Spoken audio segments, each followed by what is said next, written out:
आदाब नाजरीन, मैं हूं मुनज़्ज़ा शाह। खबर दोपहर में आज यूपी की सियासत में कृष्ण की लीला। भगवान राम के बाद यूपी की सियासत में अब भगवान कृष्ण की एंट्री हुई है, यानी अब यूपी की सियासत रामायण से महाभारत में तब्दील हो गई है। अयोध्या, काशी से होती हुई रियासत की सियासत मथुरा तक पहुंच गई है। इंतखाबी सियासत में वोटरों को अपनी तरफ करने के लिए मजहब का सहारा लेना नया नहीं है। कमोबेश सभी सियासी जमातें मजहब का सहारा लेती आई हैं, लेकिन हालिया कुछ बरसों में मजहबी अलामतों और शिनाख्त का इस्तेमाल मुल्क की सियासत में कुछ ज्यादा ही देखने को मिल रहा है। शायद इसकी एक वजह है कि मजहब की सियासत से जात पात पर मुनक़सम समाज को यकजा किया जा सकता है। मुल्क की सियासत में अक्सरियती नजरिया और अक्सरियती वोटर ही अहमियत के हामिल दिखाई दे रहे हैं। ये एक आजमूदा फॉर्मूला बनता दिखाई दे रहा है। सियासतदान इसी मजहबी रुझान को पेश नजर रखकर तिलिस्म तैयार कर रहे हैं। बीजेपी के राज्यसभा रुकन हरिनाथ सिंह यादव का बयान इसी सिलसिले की कड़ी मालूम होती है, जब वो ख्वाब में भगवान कृष्ण के आने का दावा करते हैं, जिसमें भगवान कृष्ण उनसे कहते हैं कि मथुरा से सीएम योगी को चुनाव लड़ना चाहिए। हरिनाथ सिंह के दावे के जवाब में समाजवादी पार्टी लीडर अखिलेश भी ख्वाब में रोज भगवान कृष्ण के आने का दावा करते हैं। अखिलेश के जवाब पर योगी आदित्यनाथ भी अपनी बात रखते हैं और कहते हैं कि कुछ लोग ख्वाब में भगवान कृष्ण के आने का दावा कर रहे हैं, लेकिन यही लोग कंस को पूजने वाले हैं।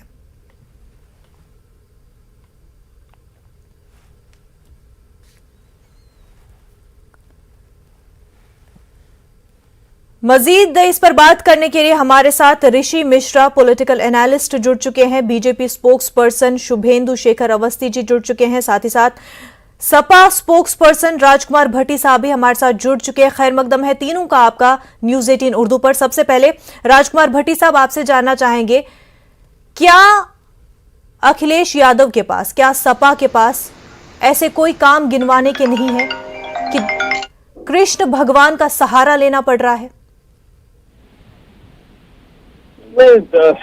मनुष्य यदि विश्वास करता है, दोनों चीजें साथ साथ चलती हैं। जो कर्म करते हैं वे आस्था थोड़ी छोड़ देते हैं। अब किसी में आस्था है वो अलग विषय है। बाकी काम गिनवाने के लिए जितने समाजवादी पार्टी के पास है और जो अखिलेश यादव के पास है, वो किसी पार्टी के पास है ही नहीं। जो पूर्व में किए गए कार्य हैं वो भी, और जो आगे हमारा एजेंडा है जिसमें हमने 300 यूनिट तक फ्री बिजली देने की बात की है जी, जो बच्चों के लिए सुविधाएं देने की बात की, फीस सस्ती करेंगे, इलाज सस्ता करेंगे, सरकारी कॉलेज बनाएंगे, सरकारी हॉस्पिटल बनाएंगे जी, सड़कें बनाएंगे, मेट्रो चलाएंगे, ये तमाम हमारे एजेंडे में है। बिल्कुल चलाएंगे सर। जब बात आती है कि क्या क्या किया, जब समाजवादी पार्टी की सरकार थी तब क्या क्या किया, तो ये गिनवाना भी चाहिए। लेकिन यहाँ पर हम देखते हैं अखिलेश यादव जो है वो कहते हैं कि राम राज चाहिए तो समाजवाद के जरिए ही राम राज्य आएगा। भाटी साहब, देखिए, एक तो आपने कहा कि गिनवाने, पिछले काम गिनवाने चाहिए। पिछले मैंने यही तो कहा, समाजवादी पार्टी के पास जितने काम गिनवाने के लिए हैं। जब अखिलेश यादव जी 2012 में उत्तर प्रदेश के मुख्यमंत्री बने तो सबसे पहले उन्होंने किसानों की सिंचाई फ्री की, 55 लाख महिलाओं को समाजवादी पेंशन देते थे, बेटियों को कन्या विद्याधन देते थे 30-30 हजार रुपए, और 5 शहरों में मेट्रो चलाई। जनेश्वर मिश्र पार्क जैसे जो एशिया का सबसे बड़ा पार्क है वो लखनऊ में बनाया। आगरा लखनऊ एक्सप्रेसवे जैसे शानदार एक्सप्रेसवे बनाया। 100 डायल दी, 108 एम्बुलेंस, फ्री एम्बुलेंस सेवा दी। वर्तमान सरकार तो एक भी एम्बुलेंस नहीं दे पाई। 17 लाख बच्चों को लैपटॉप दिए। तो उस समय भी अखिलेश जी ने काम किया, आगे भी अखिलेश जी काम करेंगे। जहां तक आप राम राज्य की बात कर रही हैं, राम राज्य का मतलब किसी धर्म से नहीं है, धर्म या संप्रदाय से। राम राज्य एक मुहावरा है। राम राज्य का मतलब अच्छा राज्य, जहां सबको न्याय हो, मोहब्बत हो, भाईचारा हो, एकता हो। तो हम यही कहते हैं कि रामराज असली तभी आएगा जब समाजवाद होगा। समाजवाद और राम दूसरे के पर्यायवाची हैं। भाटी साहब, योगी साहब तो कह रहे हैं, सीएम योगी जी तो कह रहे हैं कि जो ये राम राज्य की बात कर रहे हैं, जो ख्वाब में कृष्ण भगवान को देखने की बात कर रहे हैं, कृष्ण भगवान भी इस बात पर दुखी हो रहे होंगे। देखिए, योगी आदित्यनाथ और नरेंद्र मोदी जी, आज इनकी बात पे इस दुनिया में कोई विश्वास नहीं करता, वो जितना झूठ बोलते हैं। योगी जी तो ये भी कह रहे हैं कि कोई ऑक्सीजन से नहीं मरा एक भी आदमी उत्तर प्रदेश में। मोदी जी तो उत्तर प्रदेश में आके ये कहते हैं कि उत्तर प्रदेश में अपराध खत्म हो गए हैं, जबकि जो एनसीआरबी के आंकड़े वो बताते हैं कि उत्तर प्रदेश में 1.5 गुने अपराध हो गए हैं। तो इनकी ये झूठ बोलते हैं, अब जनता इनके झूठ पर झूठी बातें करते हैं, नफरत की बात करते हैं, बहकाने की बात करते हैं। अब इनकी बातों पे कोई विश्वास नहीं करता इस दुनिया में। अवस्थी साहब क्या झूठी बातें कर रहे हैं? क्योंकि ये जो पूरा ख्वाब में देखने का जो ये मामला है, ये सिलसिला है, ये आप ही की पार्टी के लीडर से शुरू हुआ। उन्होंने कहा कि ख्वाब में कृष्ण भगवान को देखा और उन्होंने कहा कि सीएम योगी को मथुरा से चुनाव लड़ना चाहिए। तो क्या अब इस तरह से टिकट बटेंगी? देखो मुनज्जा जी, मैं तो बिल्कुल एक ही बात कहूंगा, कुछ तो लोग कहेंगे और लोगों का काम है कहना। और इनके जो इन्होंने बात कही है उस पर भी जवाब दे देता हूं। मैं मान सकता हूं कि किसी व्यक्ति के सपने में कुछ आ जाए एक दिन भगवान कृष्ण और उनको कुछ कहे, कुछ इंडिकेशन दे, उन्होंने चिट्ठी लिख दी, आया था नहीं आया था कैसा था वो जाने। परंतु इनके तो अखिलेश जी के सपने में रोज रोज अभी तक तो जिन्ना आ रहे थे और अभी जिन्ना अचानक खत्म हो गए, अब भगवान कृष्ण आने लगे। ये तो बात सही है कि जब जब धर्म की हानि होती है और कृष्ण अवतार लेते हैं, और अखिलेश जी के सपने में भी अब कृष्ण जी रोज आ रहे हैं।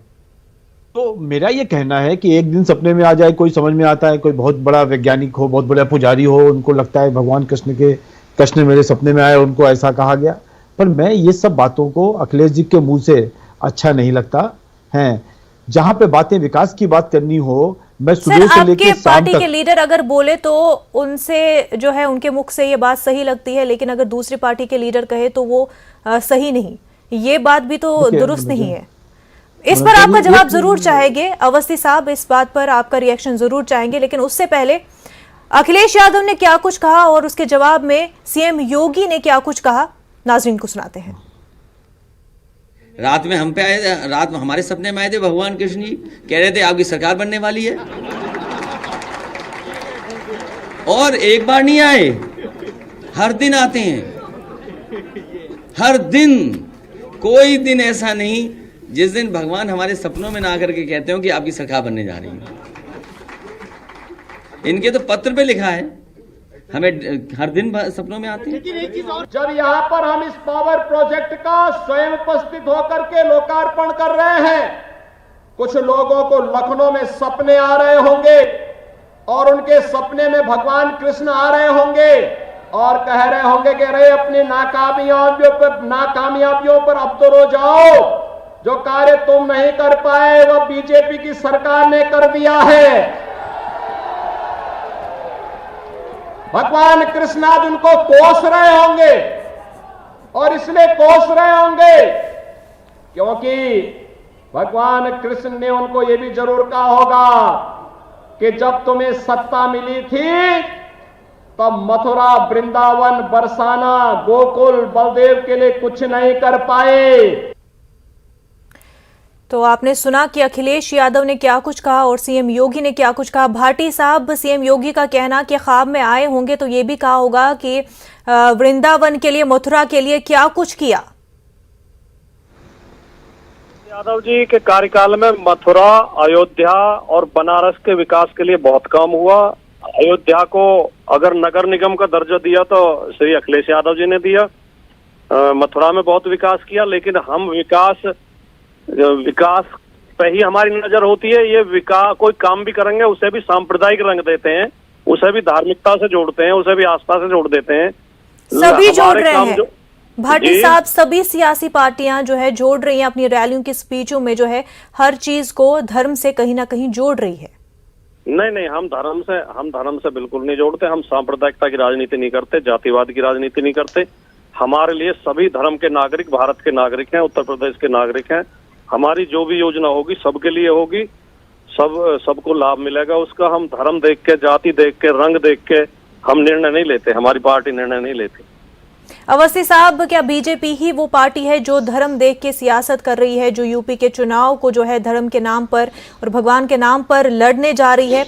क्योंकि अखिलेश यादव का बयान भी आपने सुना होगा, जिस तरह से उन्होंने बयान दिया है वो आप ही के लीडर के बयान हरिनाथ सिंह के बयान के बाद दिया गया और कहीं ना कहीं वो एक सार्कास्टिक बयान था कि आपने लेटर जिस ख्वाब को लेकर के देखा उसी बारे में उन्होंने कहा कि वो तो फिर रोज ही देखते हैं और राम राज्य वो बनाएंगे। देखिए मुनज्जा, आपने अखिलेश यादव जी का स्टेटमेंट सुना और साथ में उसके सुनने के बाद बहुत सारे लोग हंस रहे थे। उन्होंने भगवान कृष्ण को एक चुटकुला बनाकर सबके सामने प्रस्तुत किया। ये इससे क्या समझ में आ रहा है? ये आस्था समझते हैं? ये भगवान को समझते हैं? आप और हम कभी इस तरीके की बात करेंगे? देखिए, भगवान को यदि चुटकुले के रूप में दिया जा रहा है और उनके सपने में रोज आ रहा है और भगवान के विषय में जो सामने लोग बैठ रहे हैं वो मजाक बना रहे हैं, हमको लगता है किसी भी समय पर अखिलेश यादव जी को आस्था का विषय तो मालूम ही नहीं है। और ये राजनीति कह रहे हैं कि हम धर्म की राजनीति नहीं करते, तो मियां मुलायम सिंह जी क्यों कहा जाता था? क्यों उन्होंने राम सेवकों को वहां पे गोली चलवाई? क्यों उन्होंने एक विशेष रूप से तुष्टीकरण की राजनीति करी एक वोट पाने के लिए? हम भारतीय जनता पार्टी के लोग यदि धर्म पर आस्था रखते हैं तो साथ में विकास का मुख्य मुद्दा रहता है। यदि हमने अपनी धार्मिक आस्थाओं को अवस्थी साहब, लेकिन विकास के मुद्दे पर ही तो कम बात हो रही है। यही तो हम समझने की कोशिश कर रहे हैं कि जिन रैलियों में सबसे ज्यादा विकास की बात होनी चाहिए थी उसमें धर्म को लेकर के कभी ये कहा जाता है कि गांधी परिवार तो है, ये हिंदू कहलाने के लायक नहीं है, असल हिंदू है ही नहीं। इस तरह के बयान दिए जाते हैं। मुनज्जा, देखो समझो, ये चुनाव का माहौल है। कुछ लोग कहते हैं और उसका कुछ लोग जवाब देते हैं। इस तरीके की अटकलें चलती रहती है। पर जहां तक विकास की बात है, हम सुबह से लेकर शाम तक और खुद अखिलेश यादव जी सामने बैठ जाएं तो मैं कम से कम 6 घंटे तक एक एक टॉपिक पर डिटेलिंग बता सकता हूं कि कैसे उनका 5 साल रहा और कैसे हमारा 5 साल रहा। और इसके लिए चाहे उत्तर प्रदेश सपा की सरकार में 12वें नंबर पे अर्थव्यवस्था पे हो और आज दूसरे नंबर पे हो, भारत में ईज ऑफ डूइंग पे 14वें नंबर पे रहे ही हो, आज दूसरे नंबर पर हो। यदि उन्होंने सब मिला के एक हाईवे बनाया तो हमने 4 हाईवे तो डिलीवर कर दिए, 8 हाईवे और बन रहे हैं। यदि उस 2017 तक हवाई जहाजों की बात करें, हवाई अड्डों की बात करें, 2017 तक पिछले 70 सालों में 4 हवाई अड्डे बने, हमने नए 8 बना दिए और 8 और बनाने की तैयारी में है। मेरा यह कहना है कि हम शाम तक गिना सकते हैं। लॉ एंड ऑर्डर सिचुएशन पर भी अगर हम बात करें, यूपी के हेल्थ केयर पर भी अगर हम बात करें, कोरोना के दूसरे लहर में जो हालात देखने को मिले यूपी में, अगर वो भी बात करें तो ओवरऑल परफॉर्मेंस तो योगी सरकार की भी सही नहीं। देखिए मुनज्जा, मैं एक बात बताता हूं कि जब देश में इस तरीके की एक कोरोना का संकट हुआ, पूरा देश उस चीज से जूझा। पूरा देश ही क्यों, पूरा विश्व ने उस कोरोना को देखा है। पर आज आप वही समझ लीजिए कि उसमें सबसे अच्छा काम यदि कहीं किया है, दुनिया भर के WHO की भी रिपोर्ट मान लें तो भी वो यही कहता है कि यूपी द बेस्ट, उसने बहुत अच्छी तरीके से मैनेज किया। हम यूपी के WHO की रिपोर्ट को भी नहीं मानेंगे। अभी खुद की सरकार कह रही है कि हेल्थ केयर में सबसे लास्ट स्टेट जो आती है यूपी आती है। सर देखिए, हेल्थ केयर का जो हमारा मानने का पैमाना है वो जो नीति आयोग का है वो दूसरा है, पर WHO का भी तो स्टेटमेंट समझ लीजिए मुनज्जा जी। उसने तो ये कहा कि यूपी सबसे अच्छा है, उसने दिखाया। जब कोरोना से पूरा भारत लड़ रहा था तब यूपी ने एक बहुत अच्छा सा एग्जाम्पल पेश किया।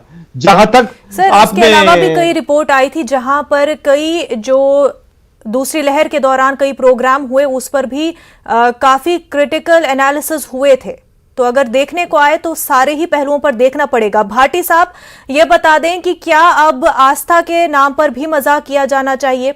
अवस्थी साहब ने ये सवाल उठाया कि जब ख्वाब में आने की बात कर भी रहे थे तो हंसा जा रहा था, क्या ये मजाक समझ रहे हैं अखिलेश यादव या समाजवादी पार्टी?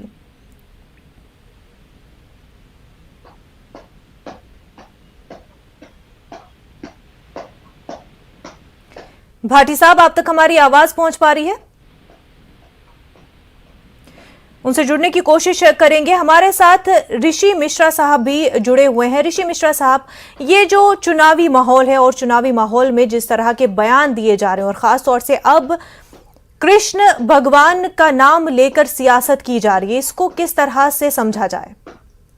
देखिए, अभी उत्तर प्रदेश के जो वर्तमान राजनीतिक परिस्थितियां हैं उसमें अखिलेश यादव और BJP net to net fight में दिखती हुई प्रतीत होती है। लेकिन जिस प्रकार से बीजेपी की जो स्ट्रेटजी है कि कैसे भी एक धार्मिक मुद्दे पे, इमोशनल मुद्दे पे समाजवादी पार्टी को वो घेरना चाहती है। और मुझे जहां तक मैं समझता हूँ उत्तर प्रदेश की राजनीति को अखिलेश यादव उसमें फंसते हुए नजर आ रहे हैं। जिस प्रकार से बीजेपी के नैरेटिव को वो रिस्पॉन्ड कर रहे हैं, कहीं ना कहीं मुझे लगता है कि जो मोमेंटम अखिलेश यादव समाजवादी पार्टी को मिलना चाहिए था, उस मोमेंटम में कहीं ना कहीं वो मोमेंटम का धार जो है कहीं ना कहीं कुंद होते हुए नजर आ रहा है। देखिए, आप बीजेपी के पिच पे जाके बीजेपी को नहीं हरा सकते।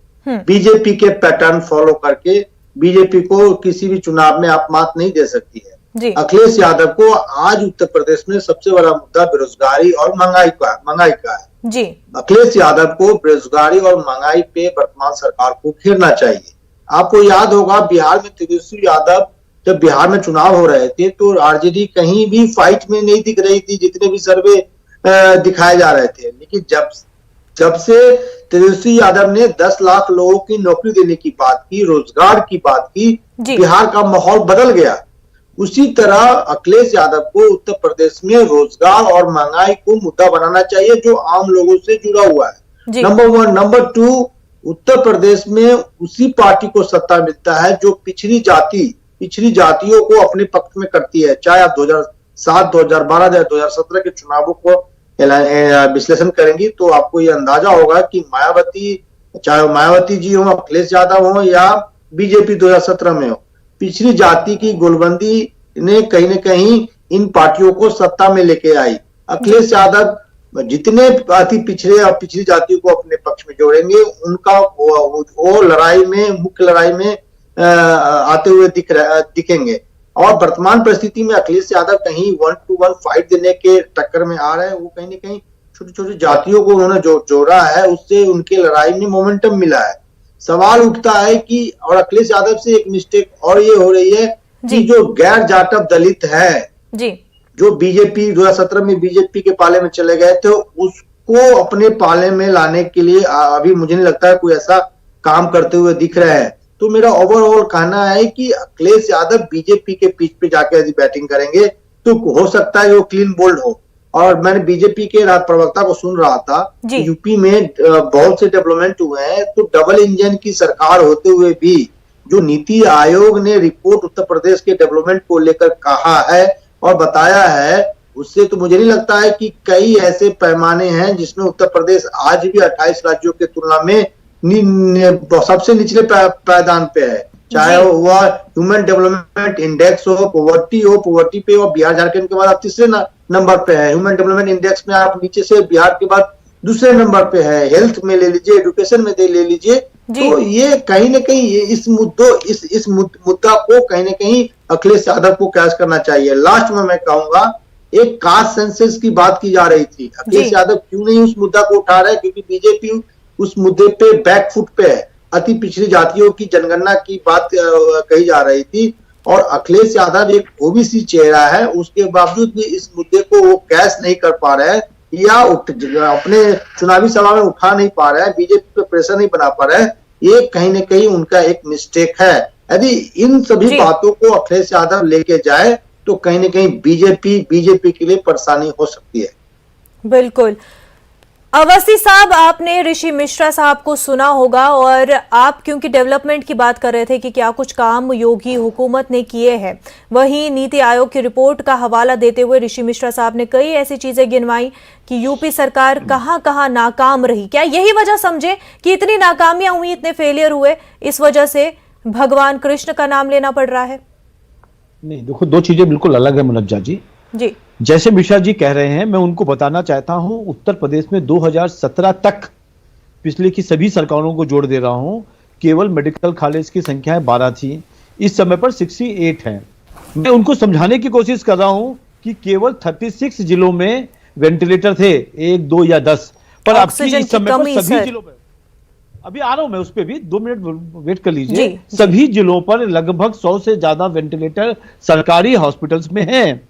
सीमित ऑक्सीजन प्लांट थे, बहुत कम ऑक्सीजन प्लांट थे, और अभी 515 ऑक्सीजन प्लांट, 515 में कहीं से नोट कर लीजिए ऋषि जी, 515 ऑक्सीजन प्लांट नए बनाए गए हैं। और प्रदेश में एक भी एम्स नहीं था, आपको मालूम होगा, और गोरखपुर और रायबरेली में भी एम्स का अवस्थी निर्माण जी, किया अवस्थी जी, गया। मैं अवस्थी जी, आपको मैं बात पूरी कर लूं। अवस्थी जी, मैं सुन लीजिए। पत्रकार हूँ। नीति आयोग के जो रिपोर्ट, सर आप एक नीति आयोग को लेके बैठे हो, एक कोई रिपोर्ट मैं कहीं क्यों से नहीं, किस मैं बेसिस नीति पे आयोग निकाली के गई? रिपोर्ट को क्यों नहीं मानूं? मैं नीति आयोग के अच्छा, आप रिपोर्ट को क्यों WHO नहीं की रिपोर्ट को क्यों नहीं मानेंगे? नीति आप WHO आयोग की रिपोर्ट को क्यों नहीं ये मानेंगे? कहती है कि हेल्थ के मामले में उत्तर प्रदेश कई दर्जन राज्यों से पीछे है। एजुकेशन के मामले में उत्तर प्रदेश कई राज्यों से पीछे है। ह्यूमन डेवलपमेंट WHO की रिपोर्ट क्यों नहीं मानोगे? नंबर 2 पे है। पॉवर्टी लाइन पे आप बिहार झारखंड के बाद तीसरे नंबर पे है। तो डबल आपको यही बताना सरकार होने के बावजूद भी आप यदि उत्तर प्रदेश को बीमारू राज्य से आगे नहीं बढ़ा पाए, तो कहीं न कहीं आपकी सरकार की असफलता है। देखिए मेरी आपको पहले पूरी बात समझ लीजिए, उसके बाद आप बोले तो मैं सब बात सुनूंगा। जब तक आप बोल रहे थे मैंने कोई बात नहीं कही। मैंने आपको यह बताया कि WHO ने कहा कि इस कोविड काल में सबसे अच्छा काम किया तो किसी राज्य ने, तो यूपी नंबर 1 है। नंबर 1 WHO की रिपोर्ट नहीं मानोगे क्योंकि वो तो पता नहीं कहां से किस तरीके से सेटिंग हो गई होगी। दूसरी जो नीति आयोग का रिपोर्ट है उस पर भी मैं बताना चाहता हूं कि लगभग उत्तर प्रदेश में 24 करोड़ लोग रहते हैं, और जिस स्टेट के कंपैरिजन किया जा रहा है वहां पे 1 करोड़, 1.5 करोड़ और 2 करोड़ लोग हैं। आप यदि 2 करोड़ का स्टेट का लेवल यदि 24 करोड़ के स्टेट से करोगे तो कहीं ना कहीं यूपी उस फिगर में कम आता है। आप उस चीज को कंपेयर, आप समझ नहीं पा रहे हो क्या रीजन है, परंतु मैं आपको समझाने की कोशिश कर रहा हूं। ऋषि मिश्रा साहब समझाने की कोशिश करें। अवस्थी साहब आप कुछ कहना चाह रहे हैं? नहीं, मैं ये कहना चाहता हूं, अवस्थी साहब पार्टी के प्रवक्ता हैं, उनका ये दायित्व है पार्टी को बहुत बेहतर ढंग से डिफेंड करें। लेकिन सवाल ये उठता है कि नीति आयोग की जो रिपोर्ट है उसमें उत्तर प्रदेश को यदि आप देखेंगी तो डेवलपमेंट के कई पैमाने पे उत्तर प्रदेश आज भी ये कह रहे हैं। यदि बड़े राज्यों से भी तुलना किया जाए, यदि आप बिहार से ही देख लीजिए, महाराष्ट्र से ही देख लीजिए, सवाल ये उठता है कि आप यदि उत्तर प्रदेश में योगी और मोदी जी की डबल इंजन की सरकार थी, यदि आपने कुछ बेहतर काम किया है तो उस बेहतर कामों को अपने रैली, आप यदि बीजेपी की जितनी भी रैलियां हो रही है उसमें आप देख लीजिए, धर्म की बात ज्यादा होती है, भावनात्मक मुद्दों की बात ज्यादा होती है। इन्होंने जो कार्य किया है, जैसा अवस्थी जी कह रहे हैं, उन बातों की चर्चा कम होती है। तो बिल्कुल मिश्रा साहब, यही देखा जा रहा है, एक पैटर्न देखा जा रहा है रैलियों में जो स्पीच दी जा रही है उसमें पोलराइजेशन है, उसमें हेट स्पीच है, उसमें तमाम तर बातें हैं, लेकिन विकास की बात नहीं है, डेवलपमेंट की बात नहीं है। ये क्या एक अवाम के जहनों में एक इमोशनल एंगल फिट करके, मजहब क्योंकि जहां पर आता है तो इमोशनली जो है अवाम उस तरफ झुक जाती है, ये वो नैरेटिव सेट करने की बीजेपी की कोशिश है? ऋषि मिश्रा साहब जी बिल्कुल, बीजेपी चाहती है कि बीजेपी का जो टेस्टेड जो फॉर्मूला है, सक्सेस वाली जो फॉर्मूला है, जो पोलराइजेशन की फॉर्मूला है, उस पे बीजेपी धीरे धीरे चुनाव की जो नैरेटिव है उत्तर प्रदेश की खास कर यदि बात करें उसको सेट करना चाहती है। और मैंने शुरू में ही कहा, उस नैरेटिव में बीजेपी समाजवादी पार्टी जो मेन ओपोनेंट वर्तमान परिस्थिति में दिख रही है वो कहीं न कहीं फंसती हुई दिख रही है। अखिलेश यादव को जो काम करना चाहिए, मैंने पहले कहा कि अखिलेश यादव तभी चुनाव जीत पाएंगे जब अति पिछड़ी जाति जो गैर यादव ओबीसी हैं वो बीजेपी के पाले में 2017 में चले गए थे। आपको गैर जाटव दलित हैं जो बीजेपी के पाले में चले गए थे। उन बड़े 2 पॉकेट्स पे काम करने की जरूरत है। बिल्कुल, और उन मुद्दों पर बात करने की जरूरत है, लेकिन सिर्फ सपा ही नहीं, हालांकि सपा बड़ा कंपटीशन है इस वक्त बीजेपी के लिए, लेकिन दीगर ऑपोजिशन पार्टियां भी जो है सॉफ्ट हिंदुत्व का अप्रोच लिए हुए, बीजेपी का अप्रोच लिए हुए बीजेपी को ही हराने चली है, जो कि मुमकिन होता हुआ इस वक्त तो नहीं दिख रहा है। शुभेंदु शेखर अवस्थी साहब, आपसे लास्ट रिएक्शन चाहेंगे इस मामले पर। देखो, मैं एक बात ही कहूंगा मिश्रा जी, और हाथ में ना में जवाब दीजिएगा। आपको ऐसा नहीं लगता कि पिछले 5 सालों में जो अखिलेश यादव जी का कामकाज था और जो योगी जी ने काम किया वो कम से कम 10 गुना ज्यादा या 50 गुना ज्यादा अच्छे तरीके से काम किया? आप हाँ ना में जवाब दीजिएगा। मैं यहां पर एक भारतीय जनता पार्टी का कार्यकर्ता नहीं पूछ रहा हूं, आम यूपी का रहने वाला एक व्यक्ति पूछ रहा हूं। आपको लगता है ना कि 10, 20, 50 गुना काम अच्छा हुआ है? आप उसको तो बोलो कम से कम। हो सकता है कि 100 पैमानों में मैं कुछ 90 पैमानों पे जीत पाया हूं और 10 पैमाने अभी और भी पूरे करने हैं, इसीलिए तो दोबारा सरकार बनानी है हमको। ये उत्तर प्रदेश की जनता पे छोड़ दीजिए कि आपने कितने नहीं, आप बताइए। बिल्कुल, यूपी में किसकी सरकार बनेगी आने वाले चुनाव में, किस की जीत होगी ये अब यूपी के अवाम पर ही है। हालांकि पहली बार नहीं है कि यूपी की सियासत में भगवान का नाम लिया जा रहा हो, मजहब का सहारा लिया जा रहा हो। शुभेंदु शेखर अवस्थी साहब, ऋषि मिश्रा साहब, आप दोनों का बेहद शुक्रिया हमारे साथ बात करने के लिए। खबर दोपहर में फिलहाल इतना ही। आदाब।